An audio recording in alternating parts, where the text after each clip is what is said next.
Ibinibigay ng Diyos ang sakramento ng banal na pangungumpisal upang makita natin ang daan kahit na umuulan dahil binibigyan tayo ng Diyos ng pag-asa na sa bawat kasalanan ay may kapatawaran. Tingnan po natin ang biyaya ng Diyos.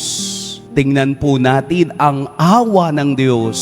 Tingnan natin at yakapin ang pag-ibig ng Diyos sa kaniyang banal na salita. Dahil ang may relasyon lamang sa Diyos ang may karapatang tumawag ng Ama namin.